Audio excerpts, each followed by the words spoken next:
Hello, everyone. Welcome to the NASA SBIR STTR new awardee webinar.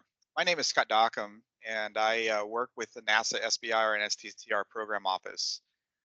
Today, I am going to go through a webinar here to basically welcome you to the NASA family and really excited to have you as one of our new Phase 1 awardees. So let's get going. First thing I would do is just congratulate all of you for winning an award from NASA's SBIR STTR program. We're super excited to have you as part of our NASA family, and we're looking forward to working with you as you move through the Phase 1 award that you've just received for the program. So again, congratulations, and you've done a great job to get to this point. One of the things I want to talk about a little bit here is our program vision, mission, and purpose here at NASA. Um, and what you'll notice is that a lot of these are in alignment with a couple slides I'll have a little bit later on the statutory goals. But I want to just make sure you understand where we're coming from here at NASA as we run this program. So our vision is to empower small businesses to deliver technological innovation that contributes to NASA's missions, provides societal benefit, and grows the U.S. economy. Excuse me. Our mission is to create opportunities through SBIR and STTR awards to leverage small business knowledge and technology development for maximum impact and contribution. And so our purpose is to stimulate technological innovation in the private sector. We want to strengthen the role of small businesses such as yourselves in meeting federal research and development needs, foster and encourage participation of socially and economically disadvantaged persons and women-owned small businesses. And then we want to increase the commercial application of the research results. So what comes out of these technologies and innovations that we're funding at NASA, we want to see the commercial application pieces here, see those move into a commercial type of arena. And then also foster technology transfer through cooperative R&D agreements between small businesses and research institutions. So this is really only for our STTR program, um, and we'll cover that here in just a couple minutes. This is the agenda for today. Got quite a bit to cover. Again, this webinar is really to help you understand the ins and outs of what you need to do to fully get through your Phase 1 project. So we're going to talk a little bit more in detail about the program statutory goals as it relates to the federal-wide SBIR and STTR programs. We're going to go through some roles and responsibilities. We'll talk firm fixed price contract information. We're going to talk about payment reminders. That's really important for folks. How do I get paid? What do I got to do? So we'll talk through that a little bit. Deliverables, another big piece. These are requirements of the contract. We're going to talk about those in a bit of detail. We'll also talk about things like extension requests, scope changes, and modifications to contracts, understanding your SBIR and STTR data rights. We'll also talk about uh, fraud, waste, and abuse. That's kind of a big issue right now. We need to make sure that the funding that we're providing to you is being used appropriately. And then process for phase 2 funding. Give you just a kind of little update on how you can get ready for phase 2, and then we'll have a conclusion slide. So let's talk about the program statutory goals. So as I mentioned, NASA's vision, mission, and our purpose in that earlier slide, you'll see a lot of similarities to those as it compares to these. These program statutory goals are across the entire federal government for all federal agencies that run SBIR and STTR programs. And so you'll see some duplication here. I think it's important you understand that because if you're looking at other federal agencies in the future to work with them, you'll also see the same kind of themes running throughout their programs as just like we have in ours. So when Congress initiated this program way back in the 1980s, early 80s, this is what they were basically asking the agencies to do, and it was to run these programs under the statutory purpose. And the goal here for SBIR and STTR was to strengthen the role of innovative small businesses such as yourselves in the federally funded research and development arena at the federal level. At the time that this statutory goal was kind of made, it was very hard for small businesses to participate in the R&D development at the federal level. And so that was the goal here, was to increase that role of the small businesses within the federally funded research and development. And then specifically, they want to make sure that the agencies focus on, stimulating technological innovation. Want to use small businesses as a means to meet federal R&D needs. We want to foster and encourage participation by socially and economically disadvantaged small businesses and by women-owned small businesses in the development of those technologies. Increase private sector commercialization of the innovations derived from the R&D at the federal level, and then by doing that, you're thereby increasing competition, productivity, and economic growth across the United States. So those four main things there is really what they wanted to address with the SBIR program. In addition, when Congress implemented the STTR program, they saw some value there, where the small businesses could, working with um, academic institutions, uh, could actually develop some really cool things that way. So 5 and 6 are really focused on the STTR program. So it's to stimulate a partnership of ideas and technologies between the small business and the research institutions, so the universities, the academic organizations, and use federally funded research and research and development funding to actually bring those things to life. Excuse me. STTR also adheres to an SBA directive, the SBA being the Small Business Administration. Small Business Administration oversees all of the federal agencies that run SBIR and STTR programs. And so they have a policy directive that they've implemented and put out for the agencies to follow. And one of these things that we do is in STTR is we really look at increasing participation by women-owned, veteran-owned, and small disadvantaged businesses within the program. In addition, we also want to see outreach to HBCUs and minority-serving institutions. And so we want to make sure that those particular organizations and um, research institutions are able to participate in the program. So outreach is also made to underrepresented areas, regions of the country. So we're looking at those areas as well and trying to get them involved in the program. Okay, roles and responsibilities. So the things that I'm going to cover here in the next set of slides is really to help you understand who you're going to be talking with, who you're coordinating with as you move through your award, your period of performance here for your phase 1 award. So we'll go through that in a little bit of detail. You are considered the awardee. You're the one that receives the funding from NASA to execute the project as you outlined in your proposal to us when you submitted under our solicitation. And so there's a few things that you need to make sure that you understand as the awardee as you're moving through the project. And the first big thing is that you make sure that you understand your contract in detail. Every federal agency, whether they're issuing contracts or grants, sets these things up differently. They're not going to look the same. So you want to ensure that you are looking at these documents and you completely understand the ins and outs of them, as that's what's going to set it up for you to be successful as you move through this award. The contract is the formal and legally binding agreement between NASA and your firm. So everything that you're required to do, everything NASA is required to do, will come in that contract. It'll be listed and directed in that contract. The terms and conditions that are found in the contract, they provide the critical information you need to ensure how to manage and complete this project. So the terms and conditions really will specify the things that you need to do. So I can't stress this enough. This seems to be kind of an issue often with new awardees who've never worked with NASA or the federal government. They don't understand this piece. Make sure that this contract, you understand it very well.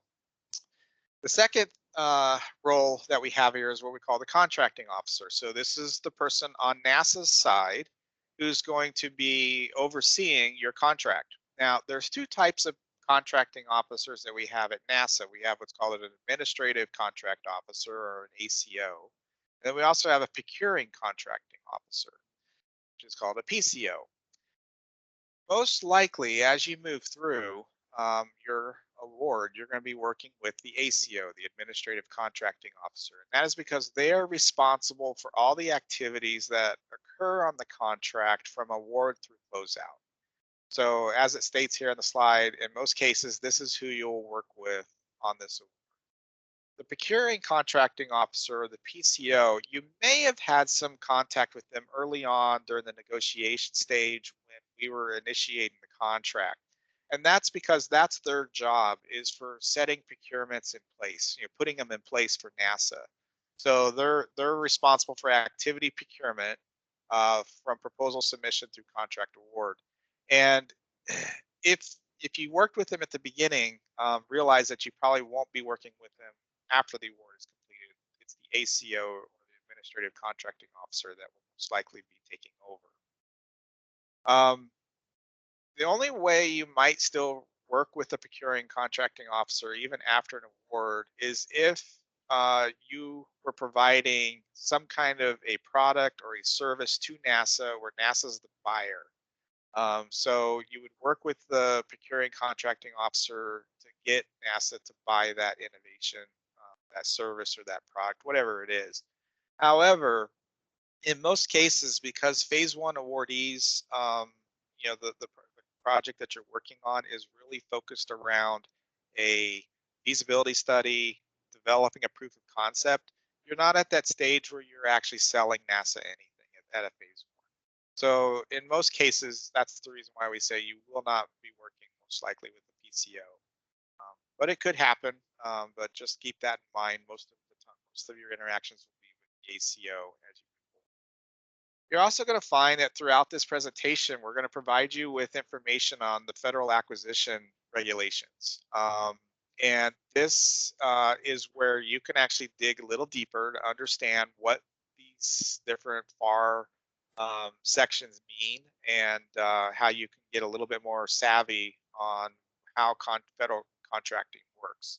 So in this case, FAR 1.602-1 uh, basically states that the contracting officers have authority to enter into, administer, or terminate contracts and make related determinations and findings.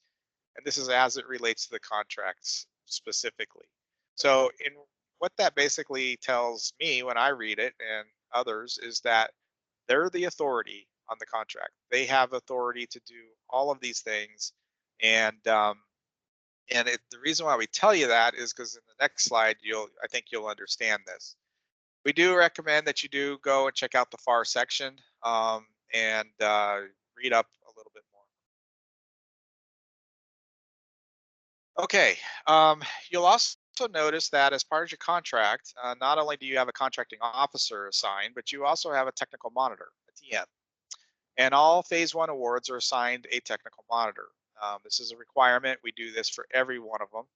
And this is the TM is a qualified government employee. And what they do is they act as a contracting officer's representative. So they are not a contracting officer, they represent the contracting officer. And they do this to help manage the technical aspects of the contract. So as you can imagine, the contracting officer, that person deals with contracts every day, but they don't work in like how to develop a propulsion system for a satellite, as an example.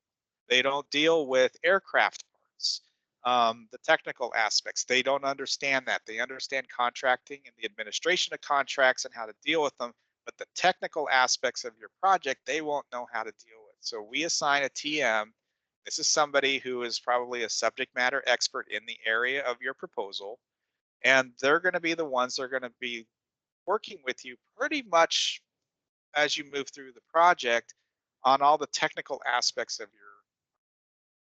So they are going to be ensuring technical compliance. So the TM will be checking to make sure that you're meeting the requirements as is outlined in your proposal, what you said you were going to do as it meets the technical requirements. They can accept or reject any invoices that you submit on the project.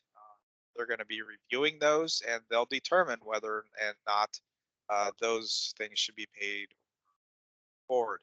And they'll coordinate with the contracting officer directly. I mean, they will notify the contracting officer if there's a problem.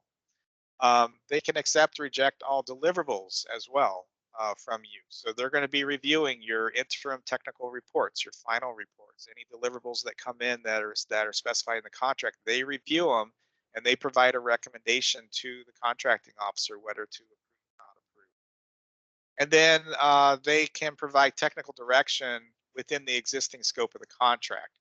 And that's kind of a key here. So if as you're moving through the contract and moving through the project, they're going to be working within the bounds of what you originally proposed.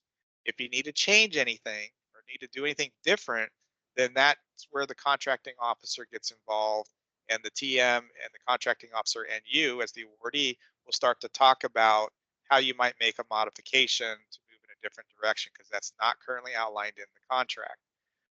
We'll talk about how do you do modifications and scope changes later, but I want you to understand that the TM is an integral part of the team as they oversee the project. As we have here in orange text, the TM does not have authority to obligate any funding or modify any terms of a contract. So I just want to make sure that that's clear. They are a representative to the contracting officer, and they are responsible for providing input and advice to the contracting officer on how to move forward on any changes or funding, anything that relates to the contract itself. Only the contracting officer has this authority. The other part of the team that we have here on your project is our program management office, our NASA SBIR STTR program management office, which is where I belong. The PMO is responsible for managing the day-to-day operations of the program. So, we're managing how we develop our solicitation. We're managing how we get the awards selected, and then working with our folks at NSSC, which is who does the contracting for us, coordinating with them. We also report back to the Small Business Administration. I mean, we have a lot that we do just to keep the program up and running. But one of the things we also do is we do communicate directly with you as an awardee, and we will be doing that regularly. So what you will see is that as you move through the project, you will receive program updates from us, typically via email, and we do have other means where we might do that, like our website as an example.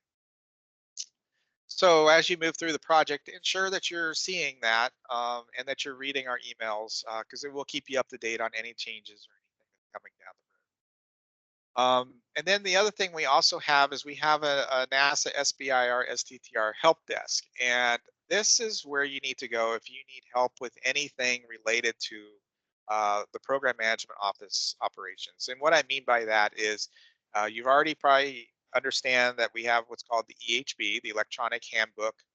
And the EHB is the system that we manage at PMO. So if anything, if you're having problems getting access to it, or you can't get a deliverable uploaded to it, or whatever you're working on there, then you need to send an email to our help desk, and they can provide you with assistance to get the problem sorted out. So those are the roles and responsibilities and the team that you'll be working with as we move forward. All right, firm fixed price contracts. Let's talk a little bit about that. All NASA Phase 1 awardees, or awards, I should say, are firm fixed price contracts. And it's governed by the Federal Acquisition Regulation, the FAR. And then there's also the NASA FAR Supplement, the NFS.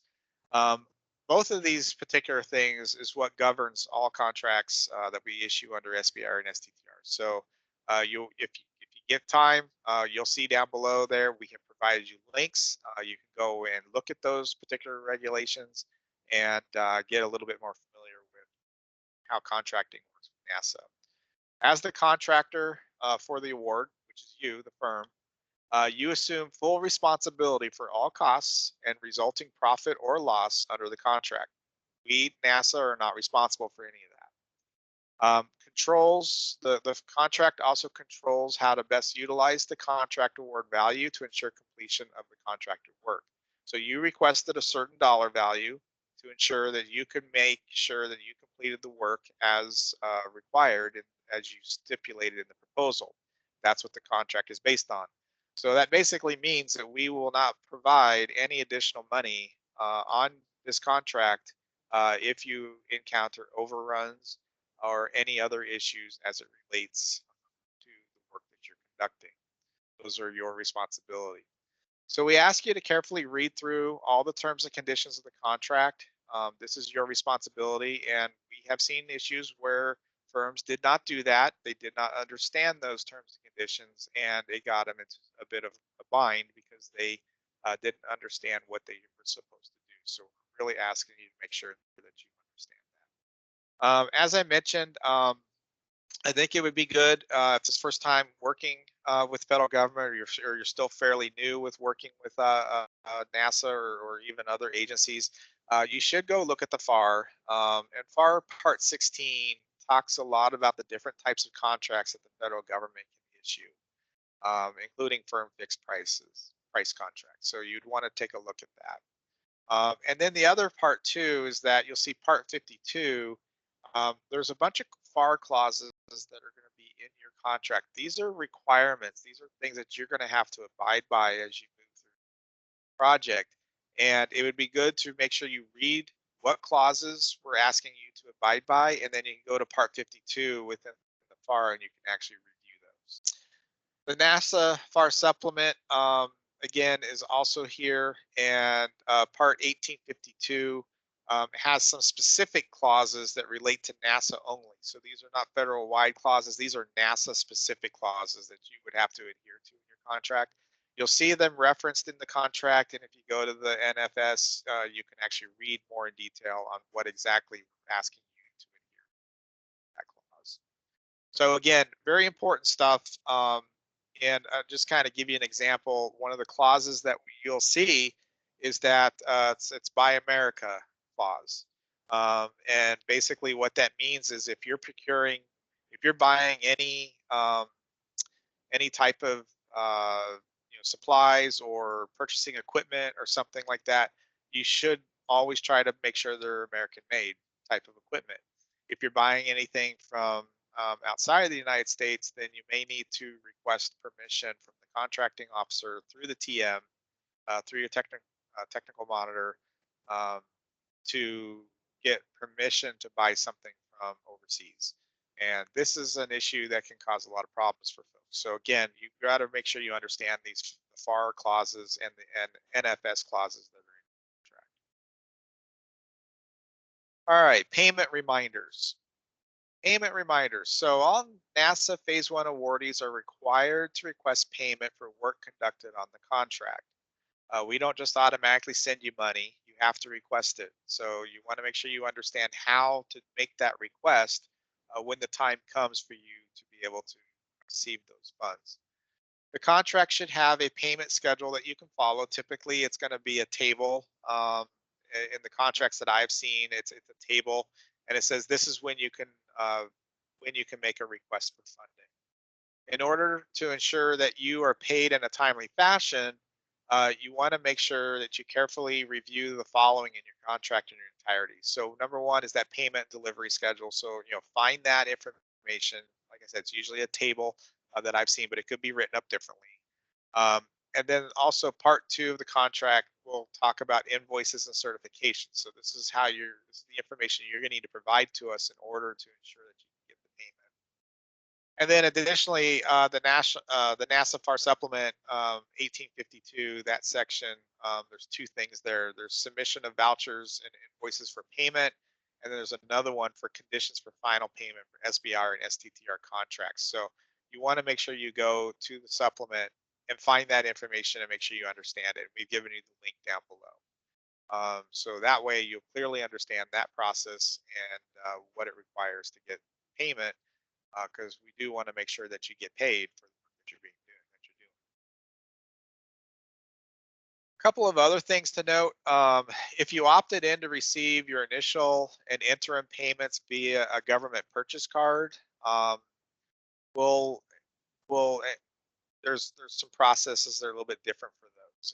And again, some firms opt in for this, others don't. So this may not apply to all of you, but some of you it may. So just bear with me as I move through this.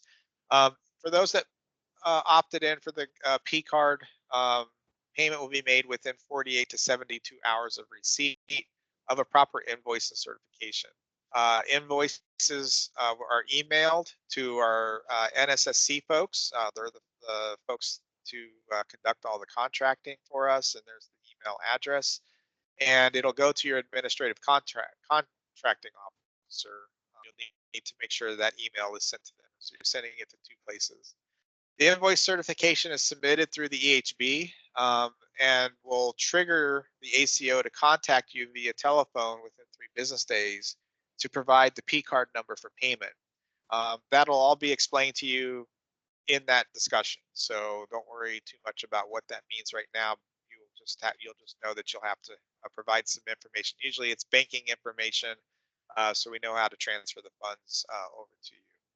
And then all final invoices shall be submitted via IPP. So this is where it changes for those of you who wanted to go through the P card process. So you can only get the first 2 payments through P card, but your final one has to go through the IPP system.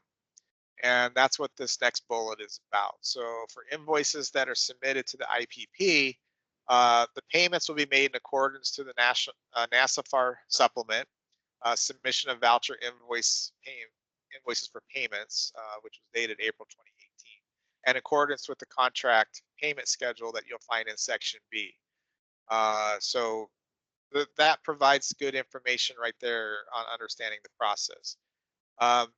For these invoices, no copies are required, and no other copies shall be sent to NSSC, the contracting officer, finance officer, or the technical monitor. So essentially, what this means is that when you're submitting to the IPP, that's your formal request, and you're able to just follow the directions in the IPP system, and it'll go through the entire process on how you request a payment. So you don't have to send additional emails to NSSC or your ACO or your technical monitor. The IPP handles all of that for you. And basically, when I've used it in the past, you upload your invoice directly to that system. So just follow the directions on the IPP. It'll guide you through what you have to do. If you don't follow the instructions on how to submit through the IPP and get that all completed, then you will see a delay in your payment. You definitely don't want that to happen. Invoice certification shall be completed for each individual invoice, and the certification is preset in the EHB, and it shall be completed before you uploading each invoice into IPP. So that's pretty straightforward. Just make sure that as you're moving through this process, if you do have questions on that, reach out to the technical monitor and your ACO. Okay, deliverable requirements. Within the contract, there are specific deliverables that you're going to have to provide to the program, and these have to be submitted on time. That if folks don't submit these on time, then that creates a lot of problems. Can't stress this enough. Make sure these deliverables are on time. Again, there's a schedule of events. Schedule of events listed in your contract, and it describes when these specific deliverables are due. So make sure you find that. Please review these requirements, and if you have questions, contact your technical monitor, and they can between the 2 of you kind of figure out what's going on. And if it looks like there needs to be a change, then that's when the contracting officer will get involved. But nonetheless, make sure you find that, make sure you understand it. Part 1 of the contract has a section there called deliverables and reports. And this provides the instructions on how to submit these deliverables via the EHB and includes what is required for each of those. If you anticipate difficulty complying with the delivery schedule, again, notify the contracting officer and the TM immediately.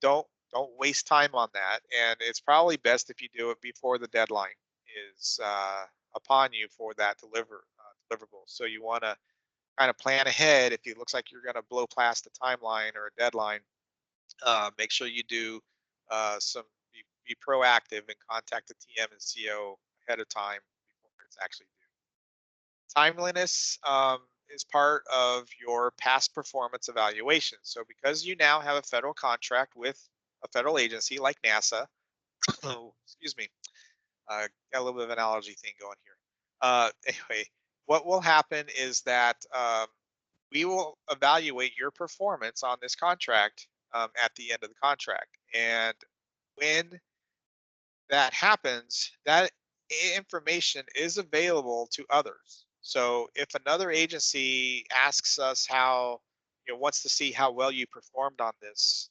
contract, we have to provide them with your evaluation. So if you're not meeting deadlines and things aren't happening, we're going to indicate that, and that can be detrimental to you as you move forward. So this is why we want to ensure that you are submitting these deliverables on time, and if there are problems, that you're contacting the CO and TM immediately. You may request an extension with a justification and a proposed consideration. And essentially what that means is typically when you ask for additional time from the federal government, the government's going to ask, well, what's in it for us? Because as you ask for additional time, that can be detrimental to us, to NASA federal agency. So um, we will take a look at the extension and we will ask you to provide information on a proposed consideration at that time. So if you have to go that route, you'll get the instructions that you need. We hope you don't have to go that route, and it's preferred that you don't. But if there is the need for some flexibility for an extension, we can make it happen. Just understand you got to provide us with some information. Extension requests. So if you need to extend the period of performance of your contract, you have to provide justification for the extension and an acceptable consideration in exchange for the extension. So I kind of talked about that a minute ago. Um, you know, the acceptable consideration piece will give you that information on what we're expecting and how you would respond to that. There's a couple of things you need to understand though. Requests for an extension, you have to make them at least 30 days before contract period performance end date. You can't wait and do it after that period. If you do that, most likely it's going to be we most likely won't approve it, and um, it goes against your evaluation as well. So um, you need to make sure that you ask for these extensions, plan ahead in advance. Also note that only a 30-day extension to submit final deliverables will be considered. So we're not extending period of performances on these contracts for like months and months and months. We're just giving you just a little bit of time. And also realize that an extension is not always guaranteed. So depending on what information you provide, we may decide, nah, this doesn't make sense. We're keeping the period performance as is. So you can request them, and but we strongly encourage you to not do this if you don't have to. Scope changes and contract modifications. So, as I mentioned earlier, under the roles and responsibilities, only the contracting officer, in this case, the administrative contracting officer, can authorize changes to your contract. The technical monitor cannot do that. Period. So, if you think you need to make a modification, you reach out to your contracting officer, the ACO, and it would also be good to keep the technical monitor in the loop too, right? Because they're looking at the technical aspects of the project and they're going to need to know as well if anything technical is being changed so they can advise the ACO on those technical issues. So reach out to both of them. I know it says here only reach out to the ACO, but I strongly encourage you to reach out to both. Let them both know you want to make a change, and then the contracting officer will provide you with information on how to make that happen. The other thing too is we strongly recommend that you review the FAR, which is 52.243-1. It talks about a lot about how to make these changes. And again, you'll see that link is provided to you there at the bottom. SBIR STTR data rights. So being part of an SBIR program affords you some things that you wouldn't normally see under other contracts, under other programs. Excuse me. The program is required to basically follow the first bullet there, which basically is NASA shall protect from disclosure and non-governmental use of SBIR technical data developed from work performed under SBIR and STTR funding agreements for a period of no less than 20 years from award date under the agreement for both phase 1, phase 2, or federally funded phase 3s, unless the agency obtains permission to disclose such technical data from the awardee. So want to make a point here. I recognize that the text up above, the first sentence there only says use of SBIR technical data, but it actually does cover STTR as well.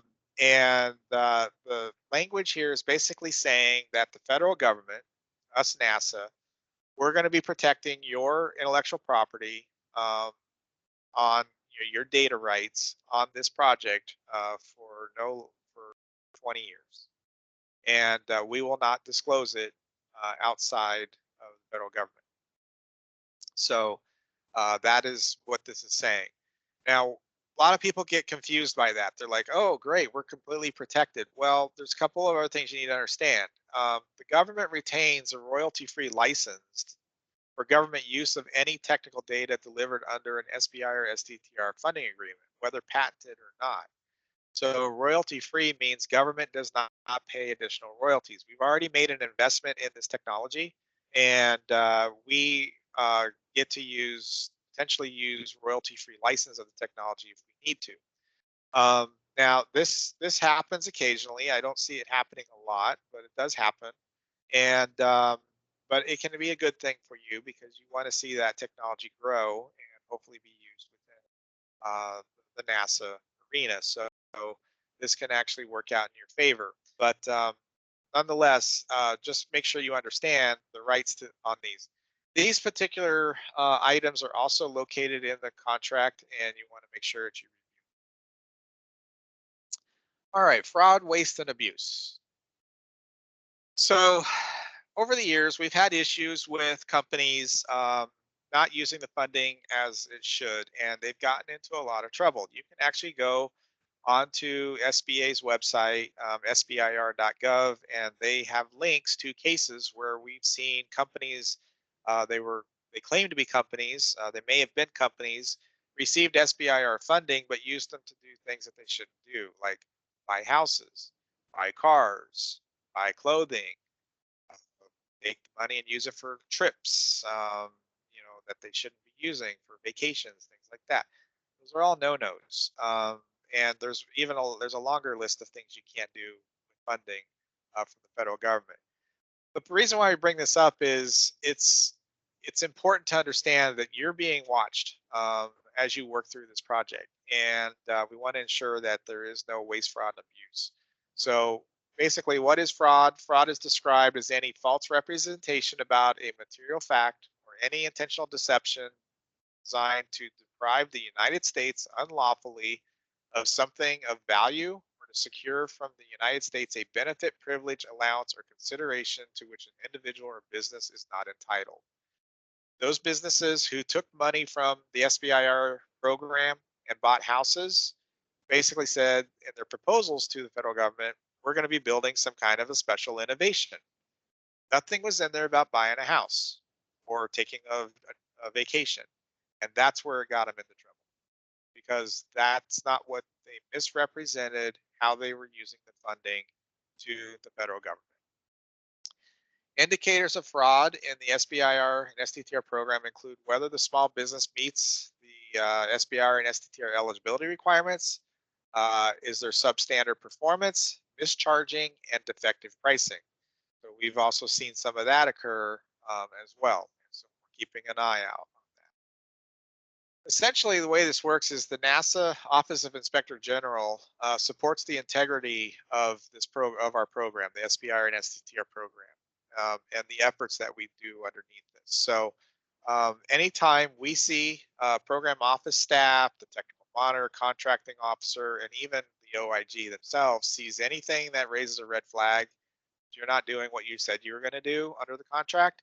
Uh, that's when the OIG gets involved, and you'll see somebody showing up uh, basically with a badge and a gun, and we'll start doing an investigation to find out what exactly. So be truthful. We rely on your integrity of your representation. Make sure you tell us exactly what you're doing, how you're doing it. Um, in your reports, if you find that there's data that didn't really come out the way you wanted it to, that's okay. Report it to us. We need to know.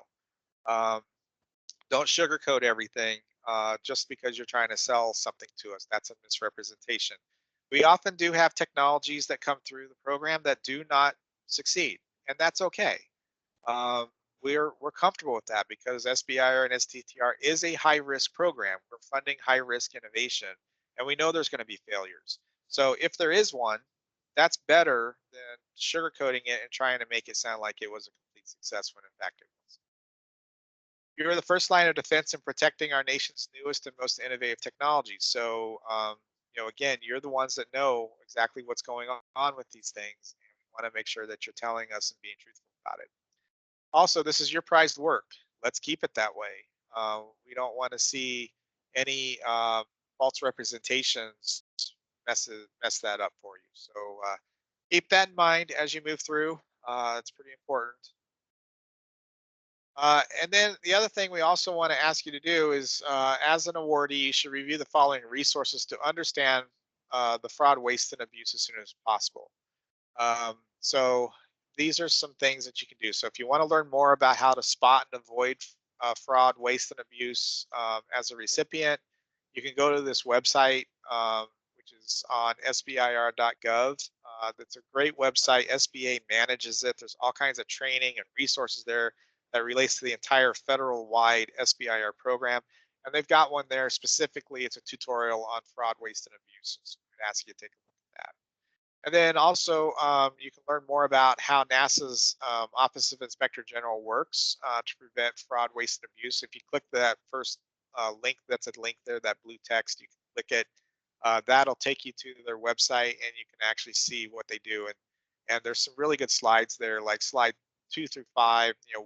What does the Office of Inspector General do? Slides 5 through 14.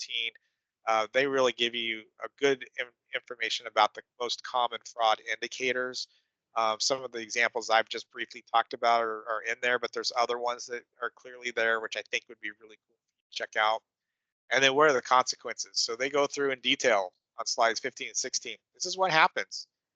Jail, fines are levied against you. You can no longer work with the federal government, as an example. There's all kinds of things that can happen, and you want to understand that. And then they have contact information as well on slide 18. So if you see any potential waste, fraud, and abuse, you can always contact them, and they can start investigating. All right, process for phase 2 funding. So I'm not going to give you an awful lot here. What I am going to basically say is that part 3 of your contract provides some specific instructions on how to apply for phase 2. And you want to make sure you read that carefully and understand the requirements. As an example, one of the things that they state in there is that a phase 2 proposal is due on the last day of the period of performance for your phase 1 award, for your phase 1 contract. Sorry. And if you don't get that proposal in by that date, you're out of luck. You can't receive a potential for a phase 2 award. So you need to make sure you understand how that process works, and it'll give you instructions on where to go to find the information to make the submission and so forth. One other thing we are doing, this particular presentation is the first of many presentations that we are hoping to develop. And we've got an additional training that we will be preparing here as you start to migrate through your phase 1, probably issue it closer to the date of when you might be thinking about submitting your phase two proposal. We've got a webinar that we're going to bring out that will talk about how to dissect the phase two solicitation and to understand why we're looking for certain things. As an example, you'll notice some differences in a phase two submission from phase one. Whereas in phase two, you're going to be required to provide us with a commercialization and business plan. This was not required under phase one. This particular commercialization and business plan is a critical document that we're going to be, or a critical part of the document, I should say, the proposal, where you're going to tell us how you're going to commercialize this innovation that we're investing in here in phase one. Are you moving it into a commercial market? Are that maybe is relevant to NASA, but NASA's not the buyer? Or are you moving it into a specifically a program or a mission that NASA has, and that's a commercialization avenue as well. But you have to be very clear on that. And then additionally, we need to know what's the viability of your firm.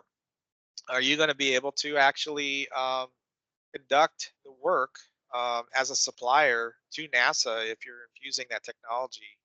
Do you have the means to maintain the company and be successful, maintain viability? So we're going to be asking for that kind of information.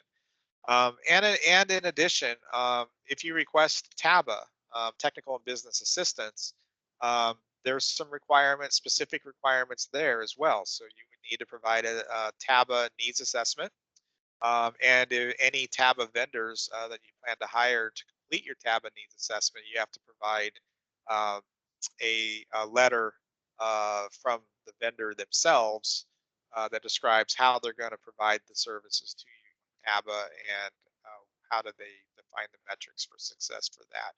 So we'll have a webinar that'll be focused specifically on that on phase two in the near future. And so, as I mentioned earlier in this presentation, you'll see us provide communications to you from the PMO office as it relates to these kind of things. So keep an eye out for them, I should say. So with that, that is the conclusion of this webinar. Again, super excited to have you as a phase one awardee. And if you, as you move through this, it'd be great.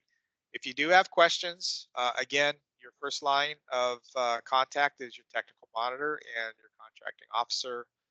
Feel free to reach out to them with anything specific, but again, the contract should have everything you need to understand what to do and how to ensure a successful project. So again, congratulations and good luck as you move forward.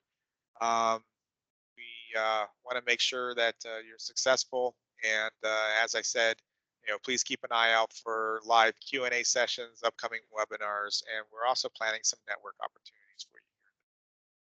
So with that, thank you and good luck. And that ends the recording for today. Thank you.